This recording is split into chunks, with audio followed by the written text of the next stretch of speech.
mauna maghfirah dan barokah dari Allah Subhanahu wa taala.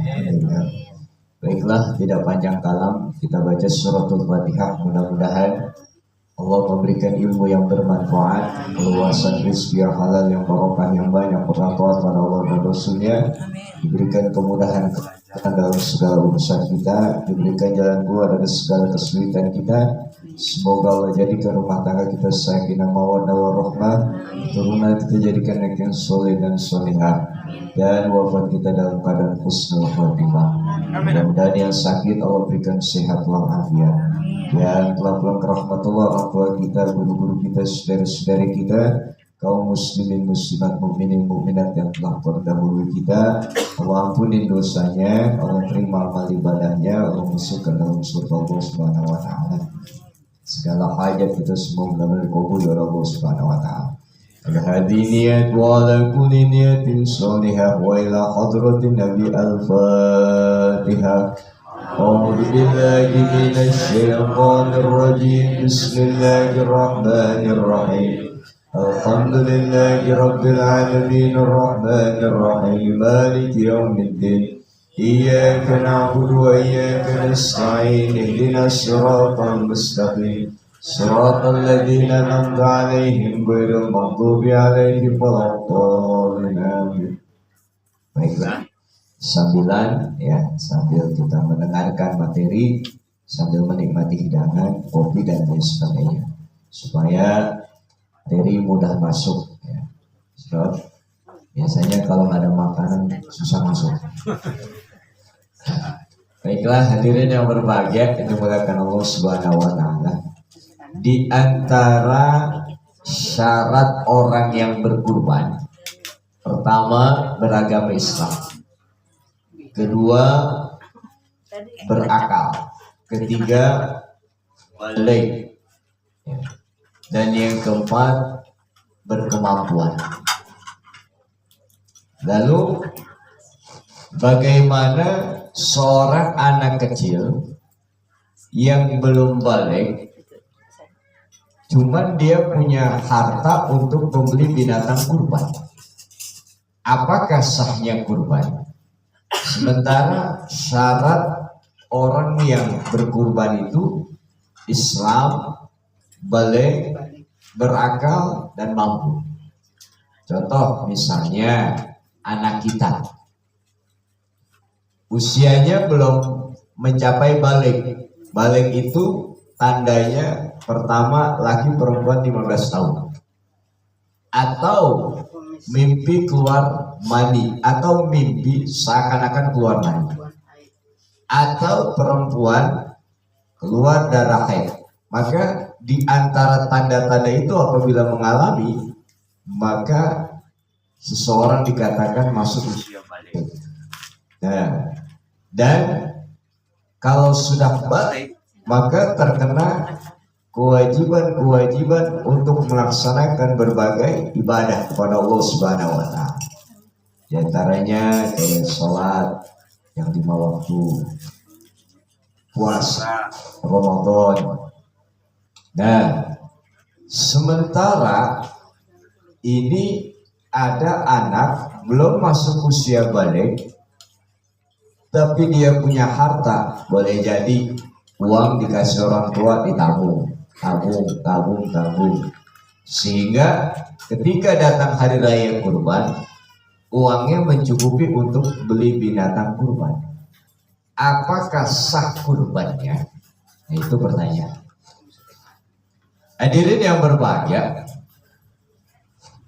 seperti anak kita ya, apabila dia belum masuk usia balik, bahkan belum mukallaf. Mukallaf itu orang yang sudah terkena terbebani perintah-perintah agama.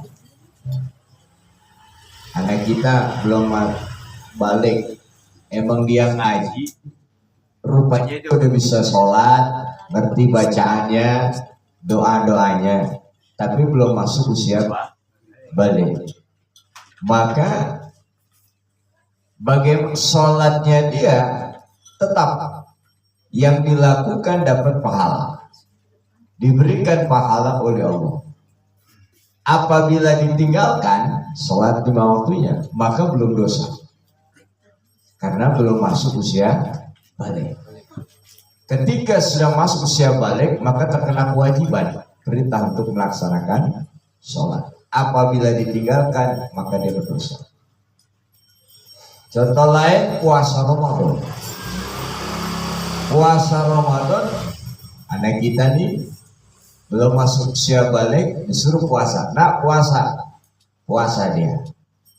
Alhamdulillah, sampai puasanya full 1 bulan, mulai subuh sampai ketemu maghrib 1 bulan, luar biasa. Wah, lain sama bapaknya. Bapaknya puasa dari maghrib sampai subuh.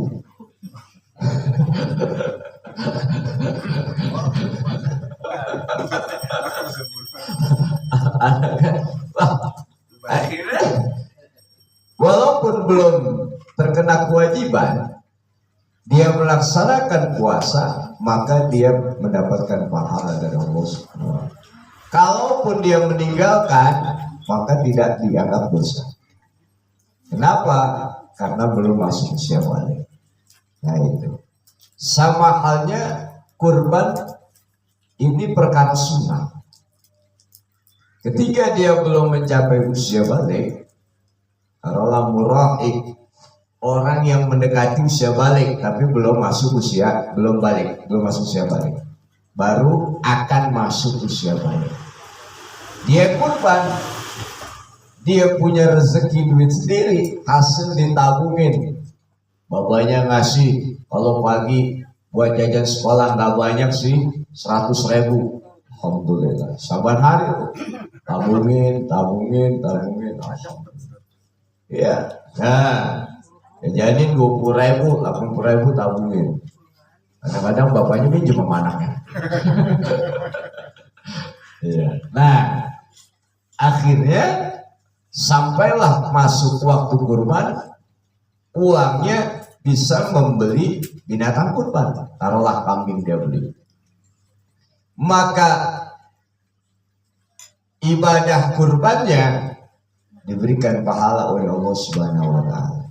Walaupun dia sendiri sebenarnya belum sampai terkena perintah sunnah untuk mengerjakan kurban karena belum masuk usia balik. Jadi tetap berpahala, ya, seperti anak kita nih. Jadi atas nama anak, tapi rupanya anak ini belum balik, seperti itu. Ya, ada yang mau ditanyakan sebelum saya lanjutkan? Ya, diniatkan pahalanya untuk, ya, diniatkan pahalanya. Hadirin yang berbahagia yang dimuliakan Allah Subhanahu wa Ta'ala. Kemudian bagaimana orang yang menyembelih tanpa membaca basmalah? Apakah sah penyembelihannya dan dagingnya bisa dimakan? Maka dalam hal ini, yakni perbedaan pendapat masalah membaca basmalah dalam penyembelihan kurban, hewan kurban. Ya. Ulama berbeda pendapat dalam soal ini. Pertama, dikatakan jumhur ulama mazhab Hambali, Maliki, Hanafi mengatakan membaca bismillah ketika menyembelih merupakan syarat sahnya penyembelihan. Berarti kalau ketika menyembelih tanpa membaca bismillah, maka tidak sah penyembelihannya dan dagingnya tidak bisa dimakan. Nah, itu pendapat jumhur ulama. Menurut mazhab Syafi'i, hukumnya membaca bismillah ketika menyembelih adalah sunnah, bukan syarat sahnya penyembelihan. Kalau sunnah, ketika menyembelih lupa atau disengaja tanpa membaca basmalah, maka tetap dagingnya sah untuk dimakan. Penyembelihannya sah, maka dagingnya boleh dimakan. Cuman makruh aja. Gitu.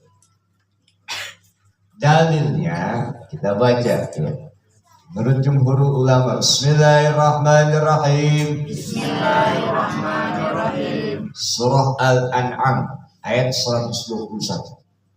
Wala takulu mimma lam yudhkar ismullahi alaihi wa innahu lafiskun.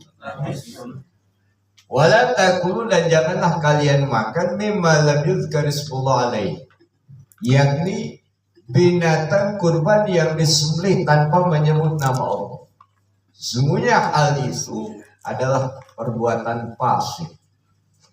Di ayat ini menurut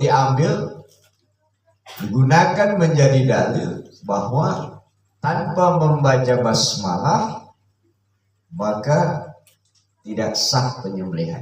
Ini. Lalu kemudian yang kedua, ya, berdasarkan hadis Rafi bin Khudayy, kita baca Bismillahirrahmanirrahim. Ma anharad dama wa dzukira smullahi alaihi wa kuluhu. Ma anharad dam, binatang ternak, segala sesuatu yang dapat mengalirkan darah, maksudnya nyembelih, ya. Dan dibaca basmalah ketika menyembelih, fakuluhu, maka makanlah daging tersebut. Nah, ini menjadi dalil juga menurut jumhur ulama. Ya. Nah itu, jadi jumhur ulama mazhab Hambali, Maliki, Hanafi mengatakan baca basmalah ketika menyembelih syarat sahnya penyembelihan. Kalau tidak dibaca maka tidak sah, tidak boleh dimakan. Nah, dalil yang digunakan, yang mazhab Syafi'i menyatakan membaca basmalah ketika menyembelih atau sunnah, bahwa dalam mazhab Syafi'i mengenai ayat surah Al-An'am ayat 121, wala takulu mimma lam yuzkar ismullah alaihi, maksudnya adalah, ya, ayat ini ditafsirkan, dan janganlah kalian makan mimma lam yuzkar ismullah alaihi, binatang yang tidak disebut nama Allah, maksudnya pada masa jahiliyah dulu itu disembelih, diperuntukkan atau dipersembahkan untuk berhala. Makanya tidak disebut nama Allah, untuk berhala persembahannya. Jadi karena untuk berhala maka jangan dimakan. Tentu tidak akan menyebut nama Allah Subhanahu wa ta'ala. Nah, maka hal itu perbuatan fasik. Jadi ayat tersebut ditafsirkan bahwa menyembelih yang tujuannya untuk persembahan kepada berhala, maka itu perbuatan fasik. Kemudian dalil yang kedua, ana qauman qalu lin nabi inna qauman yatuna bil lahm. Ada satu kaum bertanya kepada Rasul, menceritakan, ya Rasulullah, ada sekelompok orang datang bawa daging. Seumpama bapak-bapak nih, ibu-ibu di sini kedatangan tamu, bawa daging tuh tamu, nggak banyak, 25 kilo. Terima apa kagak? Terima. Kepikiran nggak ini disembelih baca basmalah apa kagak? Iya ya, benar, kagak kepikiran ya. Di mana? Iya ya. Nah, kita aman.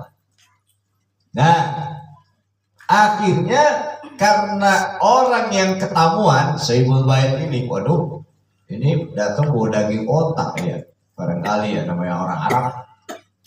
Wah, ini baca basmalah apa enggak? Rupanya ini diriwayatkan kata Sayyidah Aisyah, ini baru masuk Islam, sehingga pengetahuannya masih sedikit, masih awam. Makanya ini daging yang dibawa oleh tamu tadi ini dia nyembelihnya baca basmalah nggak? Makanya ditanyain kepada Rasulullah Shallallahu Alaihi Wasallam. Makanya ketika sudah itu, maka kata Rasul, Samu alaihi antum waqulu. Dah, gini. Sekarang kamu baca basmalah, kemudian makan. Artinya bahwa tetap boleh dimakan. Ketika makan, baca Bismillah. Nah, jadi seperti itu. Surah Al-Maidah ayat 5 Allah berfirman, kita baca Bismillahirrahmanirrahim. Wa ta'amul ladina utul kitaba halal lakum. Wa ta'amul ladina utul kitab, dan sembelihan ahli kitab halal lakum, itu halal bagi kalian untuk dimakan. Ahli kitab belum tentu dia menyembelih baca basmalah. Kalau kita menggunakan mazhab Syafi'i, ibu-ibu beli daging ke pasar, udah nggak nanya lagi, Pak, pakai baca basmalah apa nggak ketika menyembelih, aman. Karena menghukumnya sun. Tapi kalau misalnya itu wajib, menggunakan mazhab Hanafi, Maliki, Hambali, lalu, Pak, mohon maaf, saya beli daging, ini saya mau nanya, ini disembelih apa kagak? Rupanya tukang daging, mohon maaf, saya dapat kiriman udah bentuknya begini daging. Ya, ribet. Ya. Baik, sebelum saya lanjutkan ada pertanyaan. Kalau hewan yang tanpa disembelih boleh dimakan, misalnya hewan buruan gitu, burung mati gitu kita tembak. Ya, baik.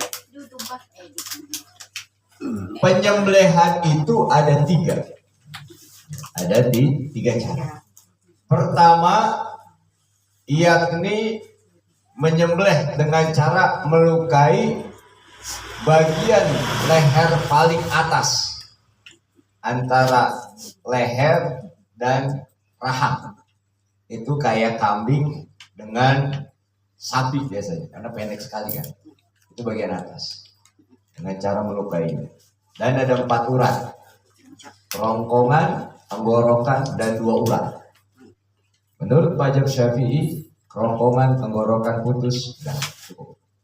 Nah, kemudian yang kedua, dengan cara melukai ujung pangkal leher bagian bawah. Onta bukan paling atas, tapi bawah. Kayak begini nih. Sini berarti ya. Sininya paling bawah. Bapak udah pernah lihat onta disembelih? Hah? Belum. Kejauhan. Mau lihat? Ke Mekah dulu.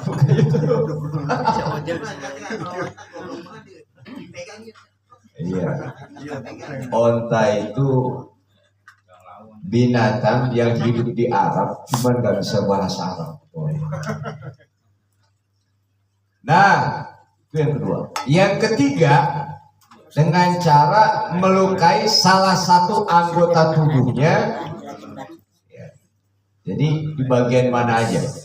Contoh ketika berburu, tadi yang dimaksud. Ya, lagi berburu nih, sulit lepasin leher. Ya, sambil itu kita ngambil kesunahan baca Bismillah. Bismillahirrahmanirrahim. Umpama ditombak atau didor, kena, mati dia. Maka boleh. Ya. Nah, jadi seperti itu, ada 3 cara penyembelihan. Kemudian selanjutnya adalah tentang keutamaan berkurban. Nah, ini biar kita termotivasi untuk berkurban. Dan saya mengingatkan, sayang sampai kepada Allah itu adalah niat. Maksudnya keikhlasan seorang hamba. La yanalallahu luhumuha wala dimauha walakin yanaluhu taqwa minkum. Tidak akan sampai darah dan daging kurban kepada Allah, akan tetapi yang sampai adalah niat takwa kalian.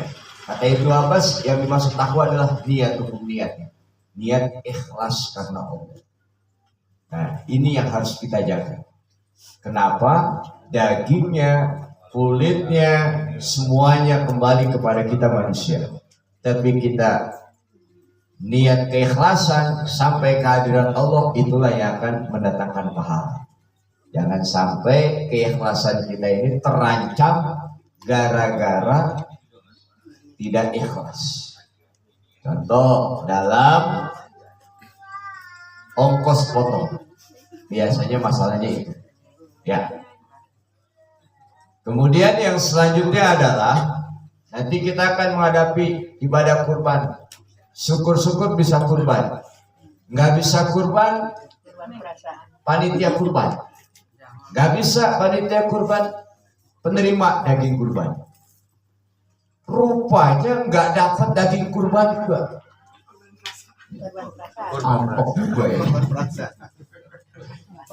Jaga mulut kita, jangan sampai mencaci maki panitia.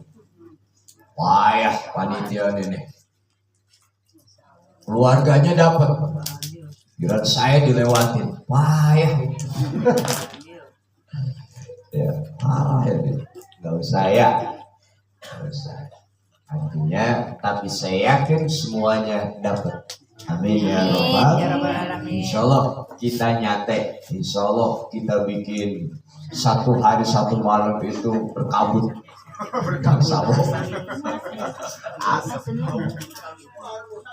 Hadirin yang berbahagia, dimuliakan Allah Subhanahu Wa Taala. Pertama, kurban merupakan bentuk keikhlasan. Ayatnya Bismillahirrahmanirrahim. Bismillahirrahmanirrahim. Fasholli li rabbika wanhar. Artinya, maka sholatlah kamu Muhammad semata-mata mencari ridho Tuhanmu, mencari ridho Allah Subhanahu wa Ta'ala dan berkurban. Jadi mencari ridho Allah. Kemudian yang kedua, yakni sebagai bentuk syukur kepada Allah Subhanahu wa Ta'ala. Walikulli ummatin, bagi setiap umat, ja'alna mansakan, kami jadikan syariat penyembelihan.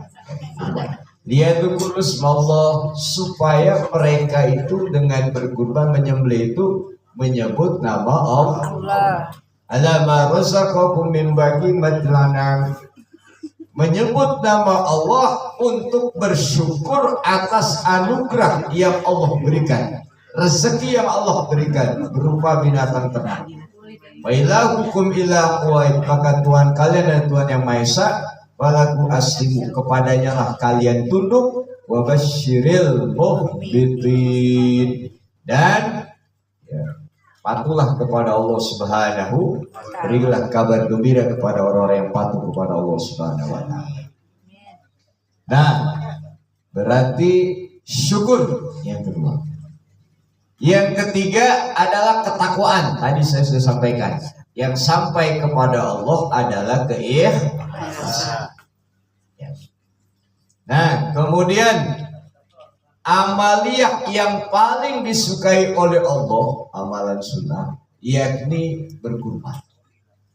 Ya, kita baca. Mudah-mudahan dapat syafaat Rasulullah. Bismillahirrahmanirrahim.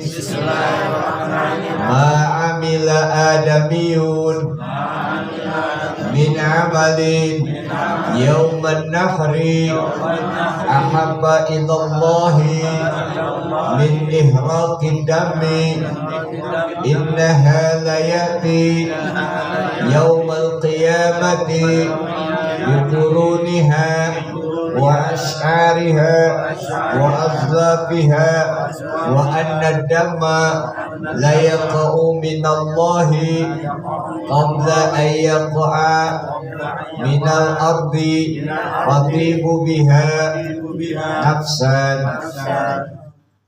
Ma'amila adamiyun min amal, tidak ada amalan anak Adam pada hari nahar, hari raya kurban, yang paling disukai oleh Allah, yang paling dicintai oleh Allah, melainkan menumpahkan darah. Maksudnya menyembelih binatang kurban. Nah, dan sesungguhnya nanti pada hari kiamat binatang kurban itu akan datang lengkap semuanya, yakni bikuruniha dengan tanduknya, wasyariha bulu-bulunya, wasdafia dengan buku-bukunya. Itu binatang kurban. Nah, wa anna damma la yaqau minallahi qabla ayyaqa minal ard fatibu biha nafsih. Dan darah kurban itu ketika belum sampai ke bumi, maka pahalanya sudah sampai ke hadirat Allah Subhanahu wa Ta'ala. Bahkan dalam hadis yang lain bahwa ketika Rasulullah Fatimah bawa kemari binatang kurban disembelih oleh Rasulullah, ketika itu kata Rasulullah, isyhadiha, saksikan oleh kamu bahwa awal tetesan darah sebelum jatuh ke bumi Allah mengampuni dosa-dosa. Subhanallah. Begitu cepatnya Pak ampunan Allah. Subhanallah. Itu luar biasa makanya. Ya, darah belum netes itu kan cepat. Yang namanya ketika digorok itu kan bareng dengan napas kan muncrat. Tapi kecepatan darah masih kalah dengan kecepatan pahala. Makanya kudu ikhlas. Jangan punya pikiran panitia nyari untung. Wow, ongkos potongan selalu mahal, kayak panitia nyari untung. Panitia bawa terus. Iya, udah 3 malam agak tidur, masuk angin juga. Tengah malam kelaparan, warung tutup. Rokok habis, kopi ada, air panas nggak ada. Ya Allah, pulang ke rumah, bini udah molor. Nasibnya kasihan banget ya Allah. 3 malam udah capek, udah nyiangin bagiin ke masyarakat, tetangganya nggak kebagian. Aduh, kasihan panitia ya. Mudah-mudahan. Tapi saya yakin kayaknya yang nunggangin kurban orang itu panitianya, bukan yang punyanya. Terus kalau yang punya protes dulu sih. Ya. Hadirin yang berbahagia dimuliakan Allah Subhanahu wa Ta'ala. Kemudian jadi kendaraan akhirat. Ya. Idza usyiral mu'minuna min kuburihim, apabila orang mukmin dibangkitkan dari kubur. Lalu kasih sayang Allah tampak jelas. Kata Allah, malaikat, jangan biarin orang gang sawo jalan kaki pada masyar. Jangan. Kenapa? Sebab mereka biasa berkendaraan. Kendaraan mereka pertama tulang di sulbi bapaknya. Akhirnya bapaknya nikah sama emaknya, nitip. Bayangin Pak, yang dititipin 3 on, keluar 3 kilo.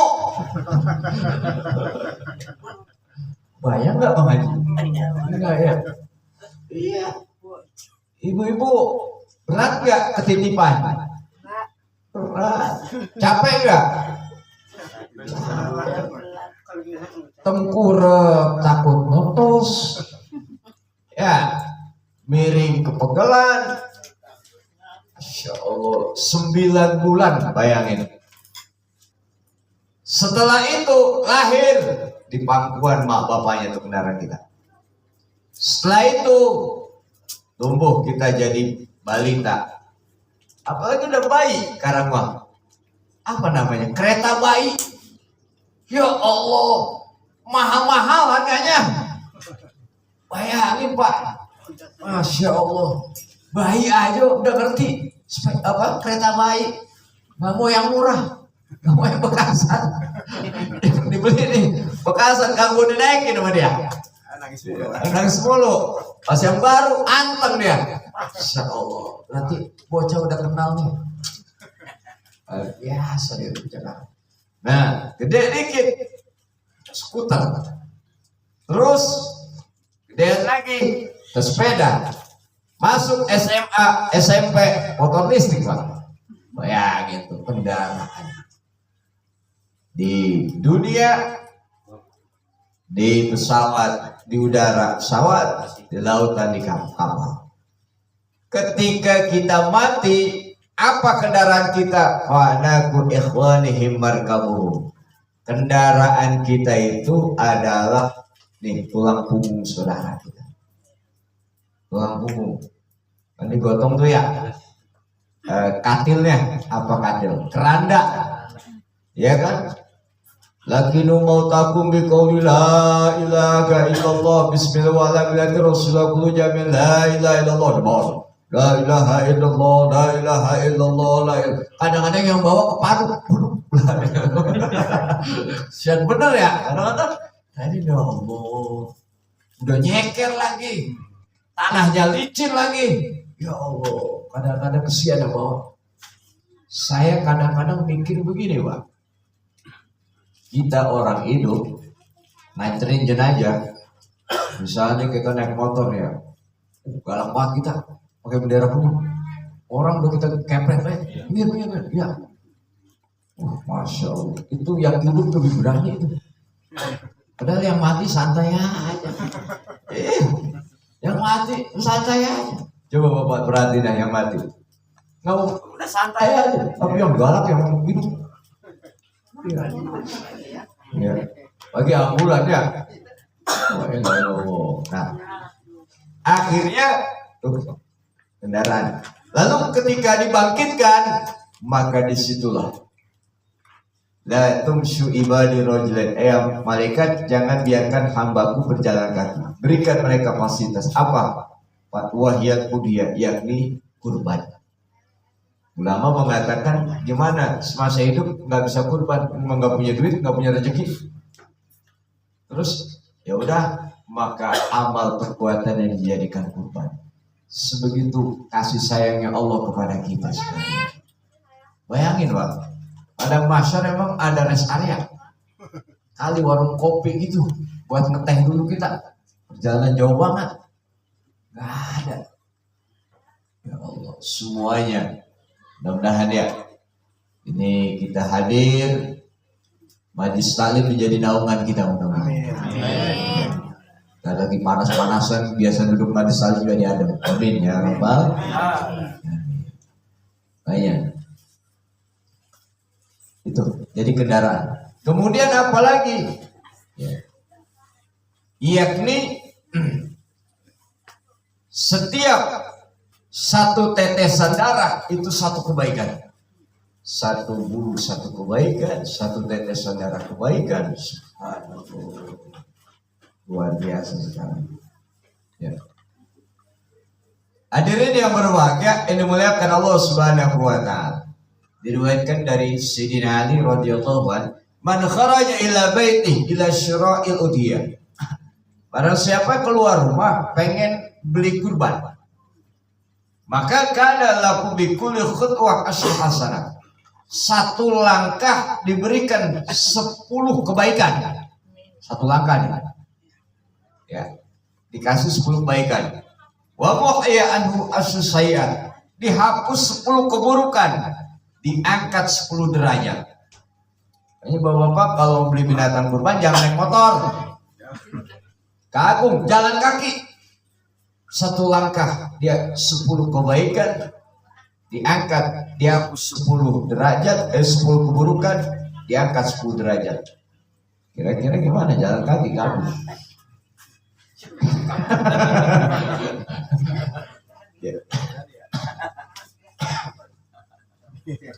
Iya, tentu diberikan pahala gitu. Ya.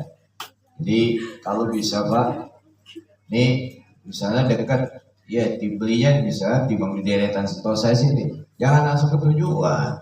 muter dulu kelurahan, ada Cibinin, terus di Sono Keling, oh Ober, kopi dulu situ. Pengaruh langkah banyak.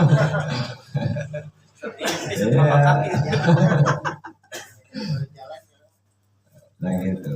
Ya. Kemudian selanjutnya wa idza takallama fi syira'iha kana kalamu tasbihan. Setiap kalam, dialog, transaksi itu dihitung tasbih. Pak, ini harganya berapa? Ini 3,5 juta. Belah sono gede dikit bang, 4 juta. Belah sono lagi 4,5 juta. Kau yang ono pojok 5 juta. Abang nanya, emang mau beli yang mana? Nanya aja dulu. Karena dialog nanya begini dianggap tasbih. Subhanallah. Bayangin Pak, 5 kandang tawar semuanya. Tasbih. Malaikat udah mau nyatet nih. Kayak terakhir jadi nih. Kagak jadi. Itu tipek. Artinya tasbih. Ya. Wa idza naqada thamana kana lakum bi kulli dirham, maka ketika dibayar maka dihitung 1 dirham 700 hasanah, 700 kebaikan. Wa idza tarahaha 'alal ard, ketika dibaringkan nih binatang kurban dibaringkan karena akan disembelih, maka saat itu makhluk yang ada di sekeliling itu mohon ampun, memohonkan ampun kepada Allah untuk orang yang kurban. Subhanallah, luar biasa. Yusabbihu lahu samawati sab'u wal ardu wa man fihinna. 7 lapis bumi dan 7 lapis langit dan bumi serta apa yang ada di isinya bumi itu, semua makhluk yang ada di bumi itu bertasbih kepada Allah. Walakin la tafqahuna tasbih, tetapi kalian tidak paham tasbih mereka. Bayangin, semua makhluk Allah bertasbih. Subhanallah. Makanya ketika dibaringin ini, maka makhluk-makhluk yang ada di sekitarnya itu mohonkan ampunan untuk orang yang kurban. Dan ketika disembelih, maka setiap 1 tetesan Allah ciptakan 10 malaikat. Yang tugasnya 10 malaikat itu memohonkan ampun kepada Allah bagi orang yang kurban. Malaikat istighfar yang ampunannya buat kita yang kurban. 1 tetesan darah 10 malaikat.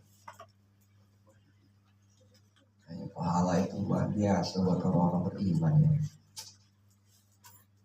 Dan apabila dibagikan dagingnya, maka setiap satu suap itu seperti orang membebaskan seorang budak dari keturunan Nabi Ismail alaihissalam. Subhanallah, luar biasa. Mudah-mudahan Allah lapangan rezeki buat kita supaya bisa kurban. Amin. Ya Rabbal. Pokoknya yang jelas enggak akan dirugikan oleh Allah Subhanahu wa taala orang yang berkurban atau orang yang berjuang di jalan. Orang yang menginfakkan hartanya di jalan Allah enggak akan dirugikan. Tidak akan dirugikan. Justru kita yakin dengan janji Allah, tapi kita janji manusia kadang-kadang. Hadirin yang berbahagia, ini dimuliakan Allah Subhanahu wa taala.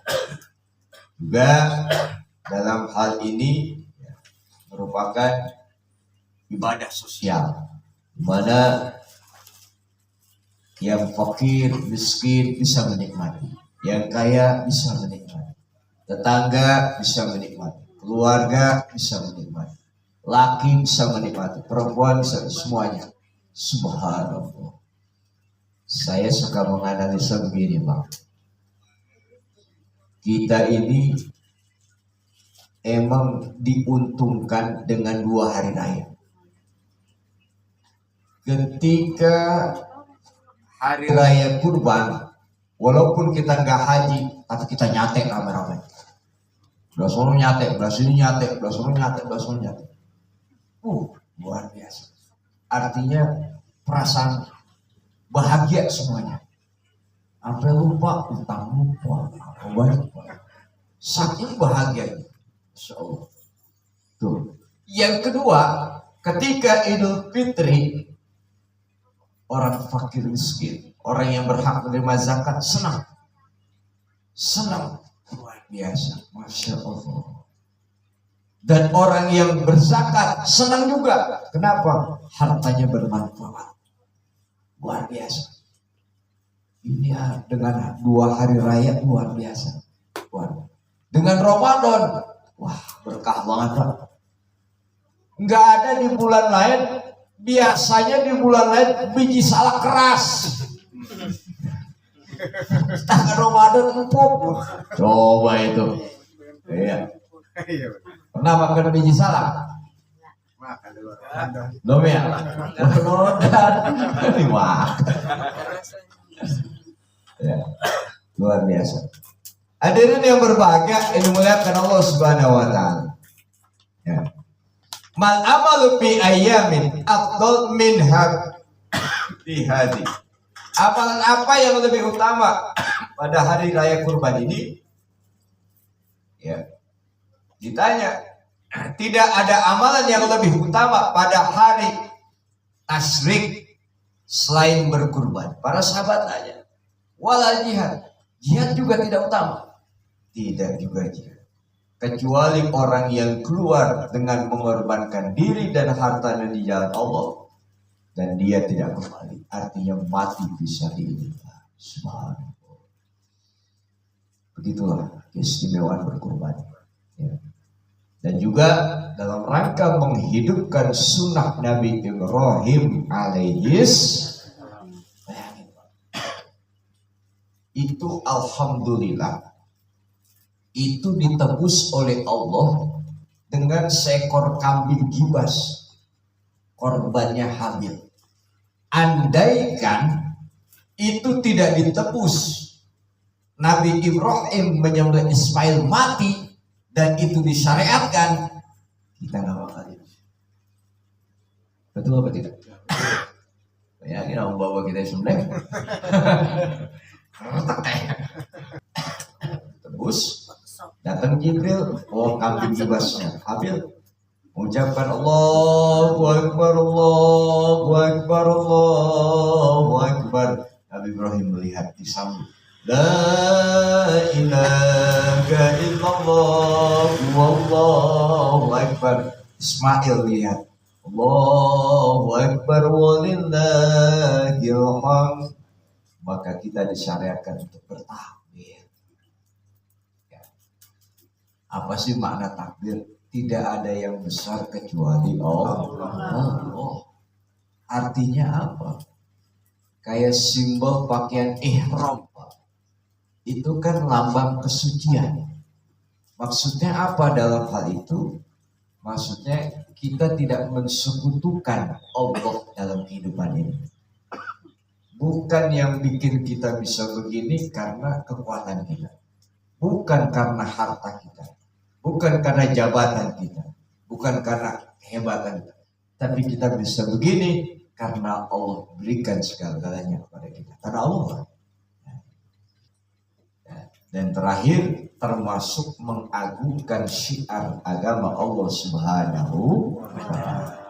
Kita akhiri dengan bacaan alhamdulillah, alhamdulillahirabbil alamin. Subhanakallahumma wa bihamdika asyhadu an la ilaha illa anta astaghfiruka wa atubu ilaik. Benar datang dari Allah, saya datang dari saya pribadi, mohon doa untuk maafkan seluas-luasnya. Billahi taufiq wal hidayah. Assalamualaikum warahmatullahi wabarakatuh.